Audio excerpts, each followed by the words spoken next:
For more, let's bring in Ben Bradley from our NewsNation affiliate right here in Chicago, WGN. He sat down with Congressman Kinzinger for that NewsNation exclusive. Ben, thanks for joining us today.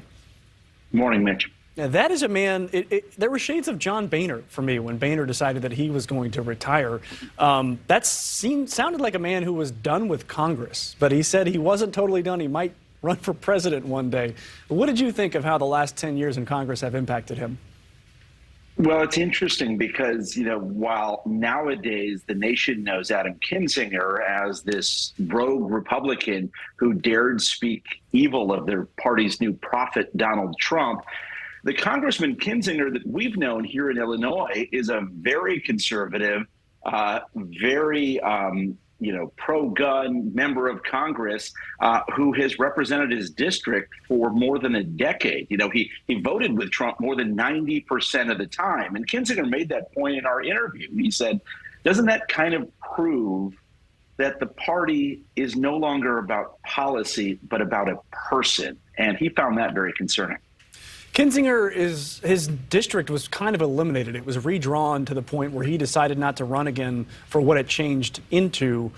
Why did he choose that option? Why not try to find another district to run in and try to become the congressman from that district? Well, it's a great question because that's kind of the underlying current in a lot of these instances where you've had a couple of Republican congressmen who have dared stand up to President Trump and to their party. And while the Democrats publicly praise them for their independence and their courage, behind the scenes, Democrats here in Illinois and in Michigan and Pennsylvania and elsewhere, they actually work to prop up candidates in the Republican primaries who were, in many cases, Trump accolades, people who were denying the election. So what happened here in Illinois is you had the Democrats, which have been in control of state politics forever, redraw the district. So they're the ones who drew Kinzinger out of his district, though you could say he was going to have a hell of a primary anyway because of his anti-Trump position.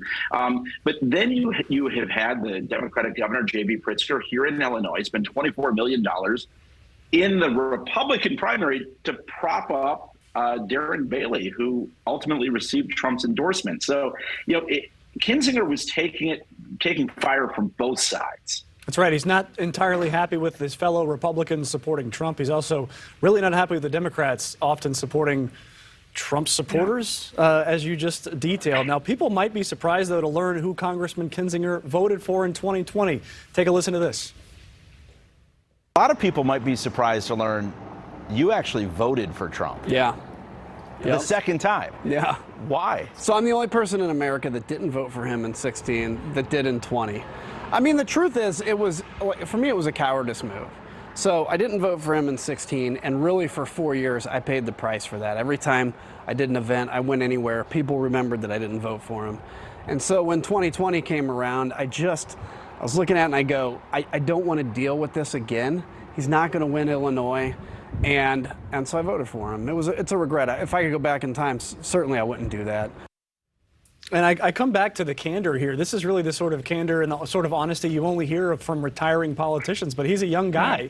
He's not done, right? He's not. He has a political action committee where he has sought to go around the country to raise up other kind of conservative but independent candidates.